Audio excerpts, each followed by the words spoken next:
예수님께서 이 땅에 계시는 동안에 3년 동안의 공생애를 지내시게 되는데, 이 공생 기간 동안에 가는 곳마다 수많은 군중들이 주님을 따르게 됩니다.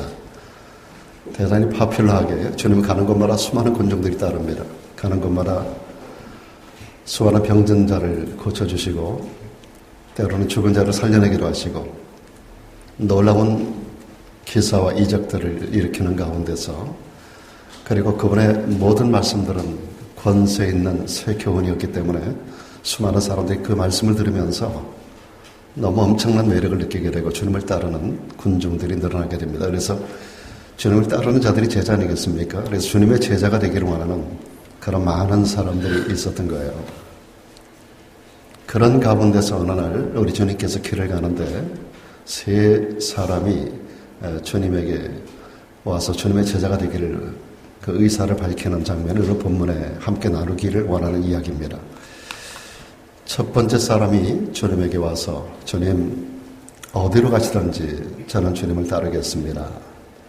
주님이 어디로 가시든지 제가 주님을 따르겠습니다. 라고 말씀을 드렸어요. 그때 예수님께서 그에게 이런 말씀을 하셨어요.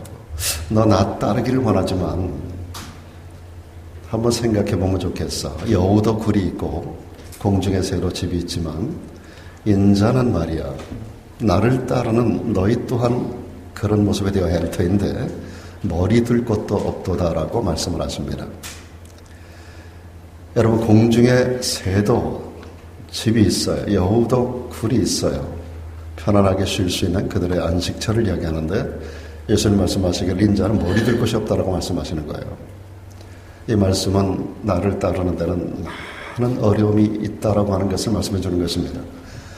네가 나를 따르기 원하면 수많은 어려움이 있을 터인데 그걸 네가 각오하고 따를래? 라고 하는 주님의 말씀이에요. 많은 사람들이 주님을 따르기를 원하지만 아름다운 것들을 동경하고 주님께로부터 많은 좋은 것들을 얻기 원하는 그런 마음들 가지고 주님을 따르기를 원하는데 주님께서는 그들에게 찬물 한 바가지를 붓는 거죠. 그랬을 때 고난에 대한 각오가 없었던 이 사람은 주님을 떠나가 버리고 말았습니다. 두 번째 사람에게 주님께서 이렇게도 말씀합니다. 너 나를 쫓으라 라고 말씀하셨어요.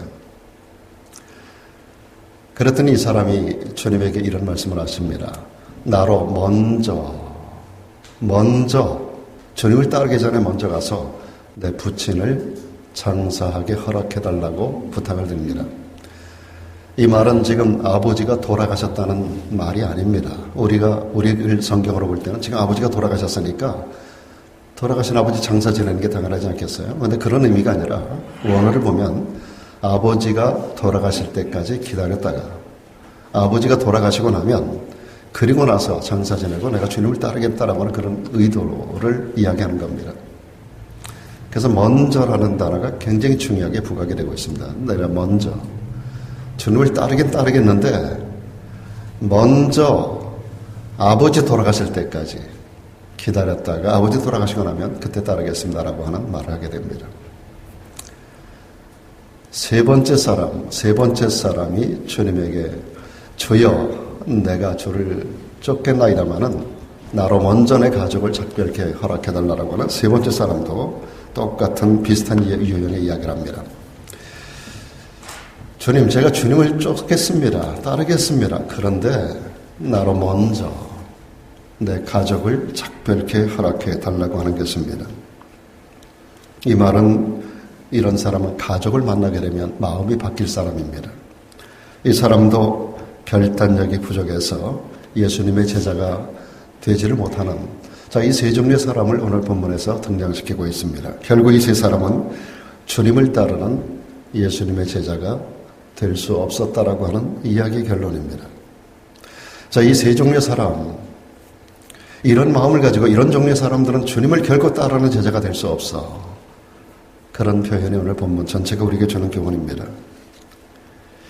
예수께서는 이야기 끝에 이런 말씀으로 결론적으로 이런 말씀합니다. 손에 쟁기를 잡은 자들은 뒤를 돌아보면 안 돼.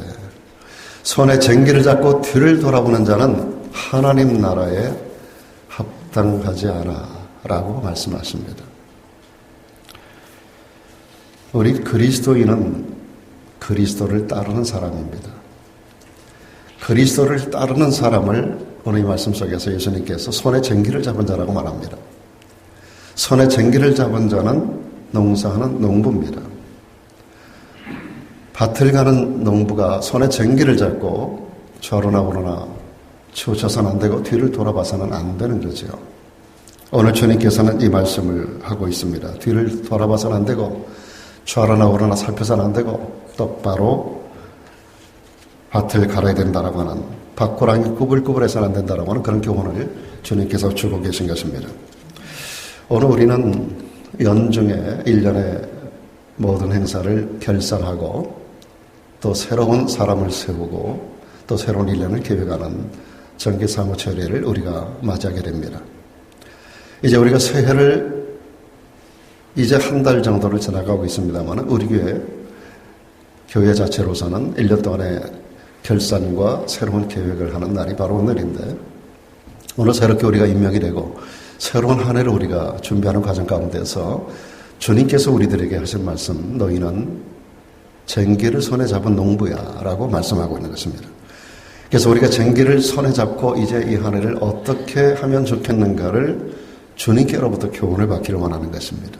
손에 쟁기를 잡은 자는 이렇게 해야 돼 라고 우리 주님께서 오늘 말씀 속에서 우리들에게 세 가지 교훈을 주고 계십니다. 손에 쟁기를 잡고 새해를 맞이하고 새해를 일터에서 우리가 일하기를 원하는 그런 자세를 가지고 있는 우리들에게 주님께서 제일 먼저 주는 말씀은 우선순위의 문제입니다. 제일 처음 주님께서 우리에게 교훈하는 것은 삶의 우선순위를 바로 해야 된다라고 주님께서 말씀하고 계십니다. 오늘 등장하는 사람들처럼 많은 사람들이 주님을 따르고는 싶습니다. 주님께 가면 뭔가 얻어먹을 게 있을 것 같고, 주님께로 가면 뭔가 영광을 얻을 것 같고, 주님께로 가면 뭔가 문제가 해결될 것 같고, 그러니까 수많은 사람들이 주님을 따르기를 원합니다. 그런데 그렇게 못하는 이유가 있습니다. 앞에서 우리가 보았던 대로 두 번째, 세 번째 종류의 사람이 오늘 성경을 기록하고 있는 성경의 기록자가 힘써 강조하고 있는 단어가 뭐 같아요? 먼저라는 단어입니다. 먼저 아버지를 장사하고, 먼저 가족에게 작별 인사를 하고, 먼저 이것을 하고 나서 주님을 따르겠다라고 하는 이 우선순위의 문제를 다루면서 잘못된 우선순위를 가지고서는 주님을 따르는 주님의 참 제자가 될 수 없다. 주님을 따르는 자, 그리스도인들은 쟁기를 손에 잡은 자인데, 쟁기를 손에 잡은 농부는 밭을 갈매 있어서 먼저 우선순위를 바로 해야 한다. 그래서 성경은 우리들에게 이렇게 말합니다. 너희는 먼저 그의 나라와 그의 의를 구하라. 그리하면 이 모든 것, 장사 지내는 것, 작별 인상하는 것, 세상적으로 추구하는 가치, 우리가 소원하는 모든 것 다 하나님께서 책임져 줄 거야. 너희는 먼저 그분의 나라와 그분의 의를 구하는 자가 되라. 주께서 우리들에게 교훈하고 계신 것입니다. 일반적으로 인생을 실패하는 사람들을 살펴보면 삶의 우선순위가 잘못되어 있는 것을 볼 수가 있습니다. 그래서 먼저 할 일을 나중으로 미뤄요. 나중에 할 일을 혹은 하지 않아도 될 일을 먼저 해요. 제한된 시간과 공간 안에 사는 우리가 그러다 보니까 우선순위를 빼앗겨버리고 말아요. 소중하고 가치 있고 정말로 먼저 해야 될 일들을 뒤로 미루다 보니까 결국은 할 시간도 없고 하지 못하게 되는 결과를 가져오게 돼서 똑같은 시간 안에서 우리가 성공적인 인생을 살아갈 수가 없게 된다라고 하는 것입니다. 우리 인생에 딜레마가 있습니다. 시간이 있고 없고의 문제가 아닙니다. 똑같이 모든 사람에게 똑같이 24시간이 주어져 있습니다. 모든 사람들에게 우리 하나님은 기회를 공평하게 주셨어요. 시간이 있고 없고의 문제가 아닙니다. 인생의 딜레마가 뭔가, 어떤 일이 가장 중요하고 먼저 해야 되는가에 대한 선택의 문제입니다. 우선순위의 문제입니다. 이게 인생의 딜레마예요. 많은 사람이 무척 바쁘게 살아갑니다. 여러분에게 묻습니다. 얼마나 바쁘십니까? 무척 열심히 살아갑니다. 그런데 사실은 별로 중요하지 않은 것에 인생을 거는 사람들이 많아요. 별로 중요하지 않은 것에 우리 인생을 소진해버리는 많은 사람들을 보게 됩니다. 저도 이 나이가 되다 보니까 지난 날들을 돌아보며 후회스러운 시간들이 참 많이 있었음을 생각해 보게 됩니다. 제가 이 말씀을 정리하고 말씀을 준비하는 가운데서 나의 지난 68년의 인생을 돌아보았어요. 짧지 않은 세월을 살아가면서 얼마나 내가 우선순위에 있어 잘못된 시간들이 많이 있었는가를 생각해 봅니다. 나름대로 충실하게 목회 41년의 여정을 걸어왔습니다마는 걸어오는 동안에 그런 가운데서도 내가 보다 더 성공적이지 못했던 이유가 그 문제였었던 걸 저는 기억합니다. 우선순위에 있어서 내가 덜 중요한 것을 먼저 붙잡았구나라고 하는 그런 후회스러움이 저에게 있었음을 여러분에게 솔직히 말씀드리는 것입니다. 오늘 본문에 보니까 세 사람이 다 주님을 따르겠다고 합니다. 그러나 우선순위가 잘못된 관계로 이들 모두가 탈락이 됩니다. 주님의 참 제자가 될 수 없었고 주님을 따르는 자들로서 성공적인 인생을 살아갈 수가 없었던 거죠. 일반적으로 우선순위를 잘못 잡는 데는 두 가지 이유가 있어요. 그 한 가지는 뭐냐면 중요한 일보다는 자기가 하고 싶은 일을 먼저 하는 거예요. 중요한 일보다는 쉬운 일을 먼저 하려고 하는 겁니다. 또 한 가지는 몸에 밴 잘못된 습관 때문입니다. 여러분, 습관이 인생을 좌우한다는 거 아시죠? 복된 습관을 가진 자는 복된 인생을 만들어요. 아침에 눈 뜰 때로부터 좋은 인생, 좋은 습관, 좋은 복된 습관을 가진 자는 일어나면서부터 생각하는 게 다르고 행동하는 게 달라요. 똑같이 주어진 하루의 경력을 아름답게 가꿀 수 있습니다. 복된 습관이 복된 인생을 만드는 거예요. 근데 잘못된 습관 때문에 인생을 망가뜨리는 사람들이 많습니다. 우리 그리스도인들은 삶의 목표를 분명하게 세워야 하는데 무엇보다도 영적인 문제, 구원에 관련된 문제, 생명과 관련된 문제, 저 영원한 문제. 오늘 성경은 분명히 말씀합니다. 너희는 먼저 그의 나라와 그의 의를 구하라. 여러분, 이 땅에 오셨던 예수님의 최고의 관심은 인간의 영혼에 있었어요. 하늘에 있었어요. 영적인 부분에 있었어요. 먹고 사는 거에 사람들이 목숨을 걸고 주님을 따라다녔지만 주님께로부터 우선순위가 그게 아니라는 사실을 발견하고 많은 사람들이 주님을 떠나갑니다. 우리가 최근에 새벽기도 때도 그런 부분을 보잖아요. 많은 사람들이 주님을 따랐는데 그 많은 사람들이 제자라는 이름은 가지고 있었는데 그들이 잘못된 것을 추구하다 보니까 주님이 가는 길과 자기들이 생각하는 게 너무 다르거든요. 그러니까 다 주님을 떠나가는 거예요. 결국 주님께서 제자들을 모아놓고 너희도 나를 떠나겠는가를 물어보셔요. 그럴 때 베드로가 대답합니다. 주여, 영생의 말씀이 여기 있사온데 우리가 어디로 가겠습니까? 라고 대답을 합니다. 결국은 생명과 관련되고 영혼과 관련되고 영생과 관련되고 하늘에 관련된 것, 우리 주님의 관심은 거기에 있다고. 이것이 우선순위예요. 그것이 우선순위였었어요. 성경은 이렇게 말씀합니다. 사랑하는 자야, 내 영혼이 잘된 거죠. 여기 순서를 잘 보셔야 돼요. 우리는 영과 혼과 육체를 가지고 있어요. 내 영혼이 잘된 같이 이게 우선순위가 되어야 된다는 거예요. 우리 영혼이 먼저 잘 돼야 된다는 거예요. 우리가 영적인 일에 먼저 성공해야 된다는 거예요. 거기에 먼저 우리의 관심을 가져야 한다는 거예요. 이것이 우선순위가 되어야 된다는 거예요. 그렇게 돼서 그거 잘 되면 그 다음에 범사가 자연히 잘 되는 거야. 그리고 육체적으로도 모든 일이 형통한 거야 라고 주님이 우리들에게 삶의 우선순위에 있어서 우리가 무엇에 관심을 먼저 가져야 할 것인가를 가르쳐주고 계십니다. 영혼이 먼저 잘 되면 범사가 잘 되고 육신적으로도 형통하게 될 줄로 믿습니다. 여러분, 영혼이 잘 되기를 축원합니다. 그래서 일주일의 첫날이 주일이잖아요. 주일의 이 첫 시간을 하나님 앞에 드리는 여러분들이 영혼이 잘 되는 일을 위해서 이 한 주간의 이 첫날과 이 첫 시간을 주님 앞에 투자하는 줄로 믿습니다. 그럴 때 여러분들의 주어진 따라오는 한 주간이 주님 안에 범사가 잘 되고 형통하게 될 줄로 믿습니다. 여러분, 우리 인간은 영권과 인권과 물권을 추구하고 사는 존재입니다. 그런데 많은 경우에 인권과 물권을 따라가요. 사람 따라가고 물질 따라가고 여기에 관심을 가지고 거기에 인생의 주안점을 두고 거기에 인생의 무게를 두고 그것에 우선순위를 두고 살아요. 인권과 물권. 근데 성경은 그렇게 말하지 않아요. 영권이 우선이라는 겁니다. 여러분 영권의 무게중심이 있기를 주의 이름으로 축복합니다. 영권이 먼저 추구되고 잘 되면 인권과 물권은 따라오는 거예요. 대부분의 사람들이 이게 바뀌어 있어요.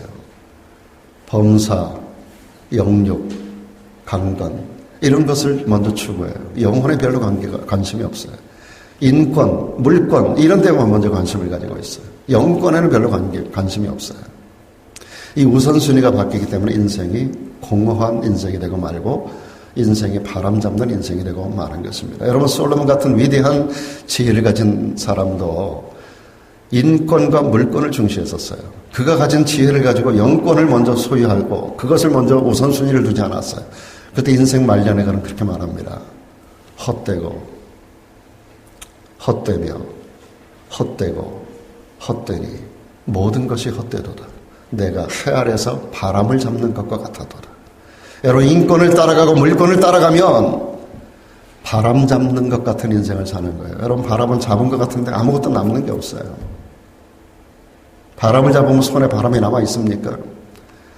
물권과 인권을 먼저 따라가면은요, 결국은 빈손 몇 개는 남는 게 없다는 거예요. 그 솔로몬이 그 인생 고백을 해주는 거예요. 여러분, 솔로몬 같은 영광을 누렸던 자가, 솔로몬 같은 지혜를 가졌던 자가 그런 말을 한다면 이건 진리인 거예요. 그래서 그는 전도서를 통하여 모든 것이 헛되다라고 하는 결론을 내리고 있습니다. 우선순위를 바로하기 위해서 때로 우리는 끊을 걸 끊어야 됩니다. 버릴 걸 버려야 됩니다. 과감하게 버릴 걸 버리셔야 돼요. 과감하게 버릴 거 버려야 돼요. 과감하게 버릴 걸 버려야 돼요. 그렇지 않고서는 우선순위에 입각한 삶을 살아갈 수 없습니다. 과감하게 끊어버릴 걸 끊어버리십시오. 그거에 지중지 붙들고 있어봐요. 그것이 여러분 인생을 망치는 거예요. 끊어야 할 것은 끊고 버릴 것은 버리고 자리를 들고 일어서야 할 것은 일어서야 돼요. 그리고 뒤도 돌아보시면 안 돼요. 그렇지 않으면 우리는 성공적인 인생을 살아갈 수가 없습니다. 그래서 오늘 이 새해를 새롭게 우리가 준비하는 연중에 처음 계획을 세우는 이 순간에서 우리가 쟁기를 잡은 자들로서 우선순위를 다시 한번 다잡아야 된다.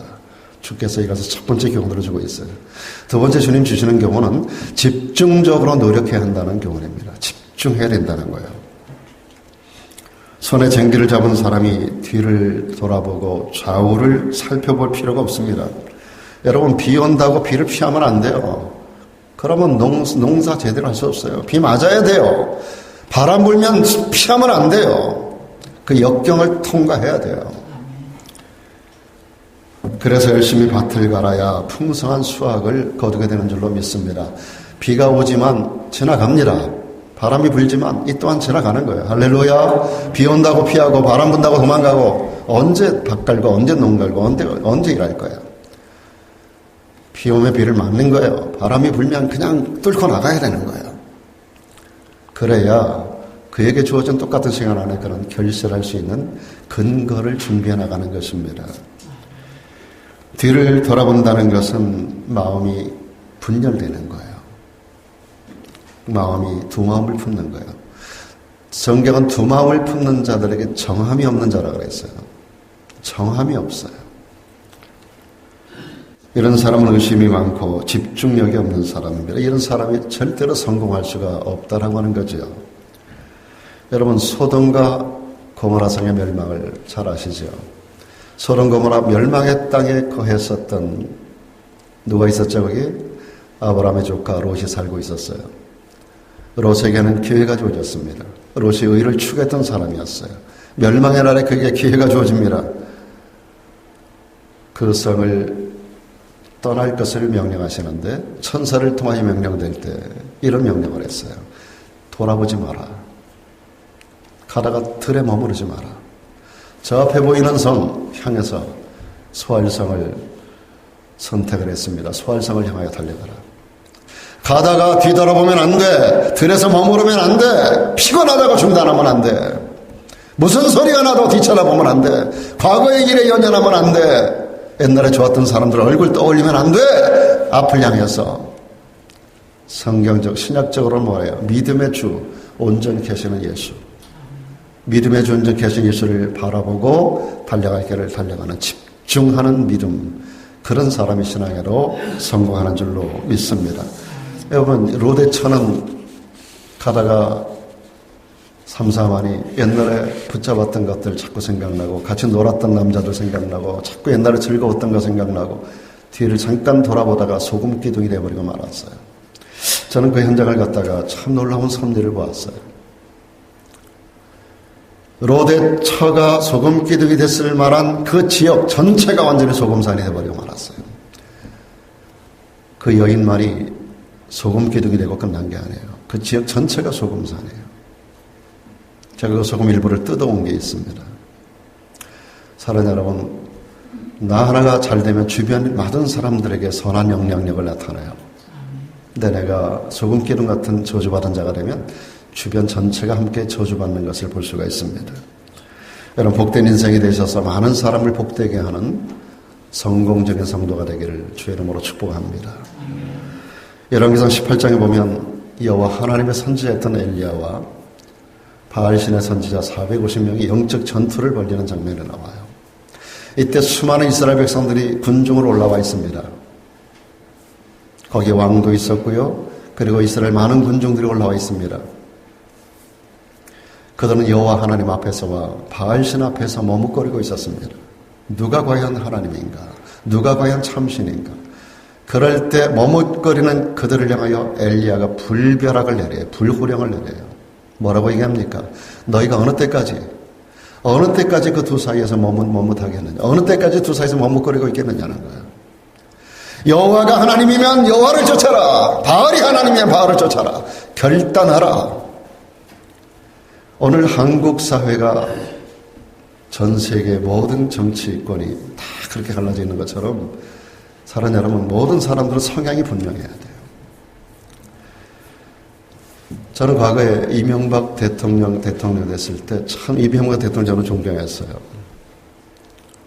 소망장로교 장로님으로 누구보다 일찍 교회에 와서 그 차량 안내부터 시작해서 서울시장 할 때부터 그 대통령이 되고 나서 얼마나 큰 일을, 지금 한국 가면 여러분들이 교통체계부터 전부 다 이명박 대통령이 만들어 놓은 것들이에요. 그 시스템이 전 세계 사람들이 부러워하는 일들을 그는 많이 해놨어요. 근데 저는 그분에게 한 가지 아쉬운 점을 제가 발견하는데, 그가 중도 신령 정책을 선택했다는 거예요. 중도 신령. 여러분, 중도가 됐습니까? 이것 때문에 결국 그는 이쪽에서도 양쪽에서 다 버림을 받았어요. 지금도 그를 따르는 자가 거의 없어요. 근데 노무현 대통령 같은 경우는 어땠어요? 비록 그가 자살을 해서 세상을 떠나고 말았지만 그는 자기 성향이 분명했어요. 저는 그분을 따르지 않아요. 그러나 그분을 따르는 사람들은 너무나 분명하기 때문에 얼마나 많은 사람들이 그분을 추종했었는지 몰라요. 오늘 우리가 분명해야 돼요. 오늘 여기 엘리야 선지자가 분명히 말씀합니다. 너희가 여호와가 하나님이면 하나님을 쫓아라. 그리고 바알이 하나님이와 바알을 선택해라. 언제까지 중간에서 머뭇거리고 있겠느냐. 성경은 우리들에게 결단을 요구하고 있습니다. 여러분, 믿음의 용사였었던 여호수아도 그러잖아요. 그 인생 말년에 그 백성들을 모아놓고 하는 말입니다. 오늘날 너희가 섬길 자를 택하라. 엘리야가 그 백성들을 향하여 했었던 말하고 똑같은 말입니다. 오늘날 너희가 선택할 자를 택하라. 왔다 갔다 하지 말고, 주저주저 하지 말고, 머뭇거리지 말고. 그러면서 그는 자기 입장을 분명히 말합니다. 오직 나와 내 집은 여호와를 섬기겠노라. 할렐루야. 여러분도 분명히 선택하기를 주의 이름으로 축복합니다. 예수님은 이렇게 말씀하셨어요. 한 사람이 두 주인을 섬길 수 없는 거야. 그러면서 끝에 겸하여, 하나님과 물질을 겸하여 섬길 수 없어. 주인을 분명하게 하라는 것입니다. 여러분, 요한계시록 2장과 3장에 보면 수아시아 7교회에 보내는 예수님의 편지가 나와요. 편지 가운데 마지막 교회가 라오디게아 교회입니다. 순서상 라오디게아 교회는 오늘 우리가 사는 이 시대 교회를 상징하고 있습니다. 그 라우디에 교회는 굉장히 물질이 풍성했던 교회예요. 모든 것이 부족함이 없었던 교회예요. 근데 이 사람들의 신앙이 미지근한 신앙을 가지고 있었어요. 그러니까 주님께서 그들에게 하시는 말씀입니다. 내가 말이야, 너 행위를 알아. 너 차지도 않고 덥지도 않아. 미지근하다는 거예요. 내가 차든지 덥든지 하기를 원한다 그랬어요. 네가 만약 차지도 아니하고 덥지도 아니하고 미지근하면 내 입에서 너를 토해버리겠다라고 말씀하셨어요. 덥든지 차든지. 사랑하는 여러분, 이 둘 중에 하나가 여러분에게 선택되기를 축원합니다. 미지근하고 덥지도 않고 차지도 않으면 주님이 토해버리겠다는 거예요. 주님이 그런 사람들과 관련하지 않겠다는 겁니다. 저는 매 4년마다 열리는 올림픽 경기에 출전하는 선수들 보면 거기서 뭐 금메달, 은메달, 동메달 받고 그 영광 얻는 그 모습을 보면서 정말 저들이 얼마나 4년 동안 한 가지 일에 집중했을까. 그때 출전하는 선수들 나이가 되게 20 전후하는 그런 아이들 아니에요, 주로. 그때 그들이 정말로 그 육신의 정욕이 얼마나 강하겠어요. 그들이 세상을 추구하는 그 정욕이 얼마나 강하겠어요. 그런 모든 것을 끊어내야 돼요. 다 끊어내고 4년 동안 선수촌에 들어가가지고 외출도 못합니다. 한국의 태릉 선수촌 같은 데 가보면 외출이 없어요. 외박이라는 게 없어요. 나가서 뭐 술 먹고 오고 친구 만나러 오고 갔다 오고 부모님 뭐 이따 왔다 갔다 하고 그러지 못합니다. 4년 동안 완전히 거기 들어가가지고 모든 걸 끊어야 돼요. 집중해야 되는 거예요. 그들이 금메달의 영광과 은메달의 영광과 동메달의 영광을 얻는다라고 하는 것은 단순한 영광이 아니라 타고난 능력과 재능 때문이 아닙니다. 그만한 집중과 그리고 희생이 있었기 때문입니다. 그런 말 있잖아요. 재주 많은 사람이 잘 살지 못한다고. 재주가 많으면 잘 못 산다는 거예요. 한 가지로 집중되지 않기 때문에 그래요. 우리나라 무전 여행가로 잘 알려진 김찬삼 씨라는 분이 있습니다. 이분이 아프리카 성자로 잘 알려진 슈바이처 박사를 만나러 간 적이 있었어요. 전 세계를 여행하다가 아프리카의 검은 대륙의 빛으로 역할을 하는 슈바이처 박사를 만나고 싶어서 거기 찾아갔다는 거예요. 갔을 때 그 바지가 다 달아떨어져가지고 슈바이처 박사가 자기가 입는 바지, 맞지도 않지만 그걸 갖다 준 그런 정도로 슈바이처가 자상한 사람이었대요. 일주일 동안을 그 검은 대륙에서 그 흑인들의 그 어려운 부분들을 해결해주고 정말 그 땅의 그 등불의 역할을 감당하는 슈바이처 박사를 일주일 동안을 지켜보는 거예요. 많은 감동을 받고 그리고 이제 일주일 지난 다음 떠날 시간이 돼서 떠나는 트럭에다 몸을 싣는데 트럭 타기 전에 먼저 슈바이처 박사에게 공손히 절을 하고 인사하고 그리고 이걸 물어봤답니다. 인생을 살아가는데 가장 중요한 교훈 한마디만 해주십시오. 인생을 살아가는 모든 사람들에게 가장 중요한 교훈. 그때 슈바이처 박사가 조금도 지체하지 않고 이렇게 대답을 했습니다. 한 우물을 파십시오. 한 우물을 집중적으로 파라는 거예요. 소신을 갖고 이것이 선이라고 이것이 당신이 갈 길이라고 선택이 됐다면 좌로나 우로나 치우치지 말고 뒤돌아보지 말고 한 우물을 파라는 거예요. 슈바이처 박사는 그렇게 살았습니다. 그래서 그는 역사에 빛을 남기는 사람이 되었던 거예요. 우리가 예수님을 믿어도 물에 물 탄 듯이 술에 술 탄 듯이 이것도 아니고 저것도 아닌 그런 모습으로 살아서는 안 됩니다. 뒤를 돌아보거나 사람 바라보거나 환경 때문에 흔들리지 않기를 바랍니다. 저는 목회 오래 해오고 여러 교회를 목회하고 많은 교인들을 제가 가르치고 오늘까지 왔습니다마는 많은 사람들이 환경 때문에 사람 때문에 신앙생활 잘못하는 경우를 너무나 많이 봐요. 환경 탓하고 사람 탓하고 절대 신앙생활 바로 못합니다. 절대 사람 바라보면 안 돼요. 시험 들어요. 목사가 완전하지 않아요. 교회 훌륭한 어떤 분 훌륭하지 않아요. 시간 지나고 다 변질되는 게 인간이에요. 사람 바라볼 거 하나도 없어요. 내 기준으로 판단할 거 없어요. 나도 그런 존재예요. 나도 그렇게 못나고 나도 그렇게 모순투성해. 내가 뭐 얼마나 의롭다고 사람을 판단하고 분별합니까? 사람 바라볼 거 없어요. 환경 바라보지 마세요. 그러면 절대로 성공적인 삶을 살아갈 수가 없습니다. 마지막 한 가지 더, 우리가 손에 쟁기를 잡은 자라고 주님 말씀하시면서 권면하는 마지막 교훈이 있습니다. 목표를 향해서 헌신할 줄 알아야 한다고 주님 말씀하십니다. 가을의 추수를 바라보는 농부는 다른 것에 신경 쓸 겨를이 없습니다.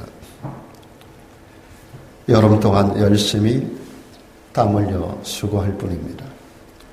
손에 쟁기를 잡은 사람은 목표가 분명해야 합니다. 그런 사람이 희망이 있는 것이고 비전이 있는 거예요. 그래서 그 일의 모든 것을 자기 모든 걸 헌신하게 되는 겁니다. 참된 그리스도의 제자라면 그리스도 안에 소망이 있음을 알아요. 예수 안에서 모든 문제가 해결된다는 사실을 알아요. 그래서 뒤를 돌아보지 않습니다. 주님을 위해서 헌신하고 올인하는 거예요. 성경에 나타나는 위대한 주님의 제자들이 다 그렇게 살았던 거예요. 여러분, 사도 바울이 그중에 대표적인 인물 아닙니까? 그는 이런 말을 해요. 나의 달려갈 길과 주 예수께 받은 사명, 곧 하나님의 은혜 복음 증거하는 일, 그 일을 마치려 하면 마치기까지 나의 생명을 조금도 귀한 것으로 여기지 않겠다는 겁니다. 이런 말을 또 했습니다. 형제들아, 나는 아직 내가 잡은 줄로 여기지 아니하고 오직 한 일, 즉 뒤에 있는 것은 잊어버리고 앞에 있는 것을 잡으려고 쫓아가노라. 그는 표대를 향한 삶을 우리들에게, 자기가 그 길을 갖고 우리들에게 표대를 향한 삶을 제시해주고 있습니다. 그리스도 예수 안에서 하나님이 위에서 부르신 부름의 상을 위하여 쫓아간다고 했어요. 표대를 향하여. 히브리서 12장 1절 2절에서는 우리에게 이렇게 권면합니다. 모든 무거운 것과 얽매이기 쉬운 죄를 벗어버리고 인내로서 우리 앞에 당한 경주를 경주하며 믿음의 주요 또 온전케 하시는 예수를 바라보자. 죄를 벗어버리고 예수를 바라보자는 겁니다. 오늘 이 시대는 정보의 홍수 시대라고 말합니다. 자고 일어나면 새로운 정보가 쏟아지는 시대예요. 그러다 보니까 어떻게 돼요? 우리의 목표가 자꾸 방향을 상실해요. 너무나 많은 새로운 정보가 쏟아지다 보니까 목표가 자꾸 흔들려요. 신앙도 반신반의하게 되고 뒤를 돌아보게 되고 기회주의적으로 사방을 살필 때가 많은데 이런 태도는 하나님 나라에 합당한 태도가 아닌 것입니다. 여러분, 미국의 불행한 역사 가운데 남북전쟁 역사가 있었잖아요. 남군과 북군이 이렇게 옷이 달랐어요. 색깔이. 남군은 회색의 옷이고 북군은 이렇게 곤색의 옷을 입었어요. 근데 테네시에 한 농부가 양쪽에 전쟁이 붙었는데 중간에 제가 죽지 않으려고 남군이 입는 자켓에다가 북군이 입는, 그러니까 회색 자켓에다가 남군이 입는 곤색 바지를 입었어요. 그러니까 이쪽 저쪽, 이쪽도 아니고 저쪽도 아닌 게 아니라 이 사람 생각에는 이쪽 저쪽 모두에게 자기가 보호받을 것이라고. 북군이 봤을 때는 곤색을 보면서 나를 자기 편인 줄 알겠고, 남군이 봤을 때는 회색을 입어서 자기 편인 줄 알고 서로가 자기를 보호해 줄 줄 알았어요. 농사를 지을 때도 항상 남군이 입는 회색 자켓에다가 북군이 입는 곤색 바지를 입었어요. 그러고 농사를 짓는 거예요. 근데 어느 날 전쟁이 치열하게 그쪽에서 벌어지는데 양쪽 군사가 이쪽 저쪽에서 멀리서 서로 이제 적 동태를 살피잖아요. 근데 중간에 어떤 사람 하나 왔다 갔다 하는데 남군의 이 사격수가 보니까 북군의 곤색 바지를 입고 있거든요. 그러니까 저 사람 북군이야. 그러고 이제 총을 쏘는 거예요. 또 남군의 저격수가 보니까 저 사람은 남군의 저격수가 보니까 북군의 곤색 바지를 입었고 북군의 저격수가 보니까 남군의 회색 자켓을 입었고 그러니까 서로 간에 저 사람은 우리의 적이다. 그래가지고 서로 양쪽에 총을 쏴가지고 뭐가 됐을까요? 양쪽에서 총을 맞는 벌집이 됐어요. 벌집이. 저는 이야기를 들으면서 우리 신앙이라고 하는 게 분명해야 되지 않겠는가. 중립이 있어서는 안 된다라고 하는 생각을 해봤었습니다. 오늘 우리에게로 주님은 말씀합니다. 요한계시록 3장 아까 보았던 말씀대로 내가 너의 행위를 안다. 주님이 알고 계십니다. 한번 따라서 주님이 나를 아신다. 믿습니까 여러분? 근데 차가운지 뜨거운지를 안다는 거예요. 그리고 미지근한지를 안다는 거예요. 여러분 미지근한 신앙생활하지 않기를 바랍니다. 저는 40년 동안 목회해 오는 거 하는데 너무나 많은 사람들이 미지근하게 교회 썬데이 크리스천으로 그냥 들락날락 10년이 지나도 맨날 제자리에 하나도 성장도 없고 교회 무슨 프로그램에 참여하는 것도 없고 맨날 그 자리 자리는 지키는데 신앙도 발전도 없고 특별한 것도 없고 물에 물 탄 듯 술에 술 탄 듯 어디 가서 예수 믿는 사람이라고는 하는데 안 믿는 사람하고 다를 바도 하나도 없고 그런 사람들 전 너무나 많이 봐왔었어요.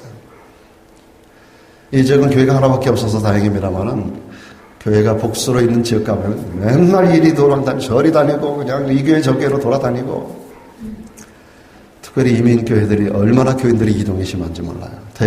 대도시 한번 가보세요. 교인들이 2년이면 한 8, 90%가 서큘레이션이 아니고 전부 다 뒤집어져요. 교인들 7, 80%가 2, 3년 전에 있었던 교회 가보면 그 교인들이 다 없어졌어요. 근데 딴 교인들이 와서 그만큼 또 채우고 있어요. 교인들은 숫자가 그대로인데 교인들은 다 바뀌어 있어요. 서로 이리 돌아다니고 저리 돌아다니고 이건 정말 하나님 앞에 그런 교인들이 너무나 많다라고 하는 거예요. 오늘 제가 사위 교회 갔다 왔지 않습니까? 그 교회가 한 100수십 년 됐다라고 하는데 거기에 그 교인들 일부를 사모님도 만나보고 하는 가운데서 보면 거기서 나서 그 교회에서 어릴 때부터 그 교회를 다녀가지고 거기서 커가지고 거기서 썬데이스쿨을 통과하고 거기서 유치원도 다니고 그런 사람들이 나가서 결혼하고 다 자기 자녀들도 다 거기서 나서 키우고 그 아이들이 그러니까 그 교회에서 나와서 거기서 아이로 있었던 사람이 그 교회 선생님이 되고 거기 할머니 할아버지들이 다 손 떨고 다리 떨면서 그리고 그 교회에서 나와서 거기서 평생 살고 그런 분들이에요. 그 지역이 도시가 크잖아요. 교회가 없어서가 아니에요. 그런 정통성 있는 교인들이 저희 사회가 한국에 가기 전에 저기 버지니아에 있었을 때도 그랬어요. 그 버지니아 저쪽 그 대서양 있는 쪽에 그 두 교회를 투포인트 목회를 했어요. 백인들 교회. 그 교회들이 미국이 세워질 때 세워진 교회 두 교회예요. 한가운데 사택이 있고 두 교회를 목회하더라고요. 아침에 일찍 여기 가서 설교하고 예배드리고 또 여기 가서 예배드리고 양쪽에서 사례비를 주고 그런 데서 목회를 했었거든요. 제가 거기도 가서 설교도 하고 왔었는데 거기도 가서 보니까 그 교인들이 그런 정통성을 다 가지고 있어요. 몇 대를 이어가지고 그 교회를 지키고 교회를 가꾸고 그분들 가운데 불만이 있었던 사람이 없었겠어요? 그 주변에 교회가 또 없어요? 그렇지 않은데 왜 한국 교회 교인들은 이렇게 개구리 같은 교인이 많은지 몰라요. 어디로 뛸지 몰라. 개구리는 어디로 뛸지 몰라요, 여러분. 참 하나님 보시기에 부끄러운 교인들이 너무나 많다. 우리가 새해를 새롭게 준비하는 이 스타트 라인에 오늘 서 있습니다. 우리가 주님께서 우리에게 주시는 이 세 가지 교훈을 붙잡으면 좋겠어요. 첫째, 뭐라 그랬죠? 우선순위를 바로 하자. 두 번째 뭐라 그랬어요? 집중해야 된다. 세 번째 뭐예요? 목표가 주어졌죠? 거기에 향해서 헌신해야 돼요. 여러분 사도 바울이 인생을 올인 하잖아요. 나의 달려갈 길, 주에서 받은 사명, 곧 하나님의 은혜 복음 증가하는 그 일을 위해서 나의 생명을 조금 더 귀한 것을 위하지 않겠다라고 거기에 올인할 때 여러분 그런 사람들이 모여질 때 교회는 힘을 얻게 되고 그런 교회가 정통성을 가진 교회로 하나님이 인정하는 교회가 되고 모든 성도들 대를 잇는 하나님의 축복 가운데 서게 될 줄로 믿습니다. 기도하겠습니다.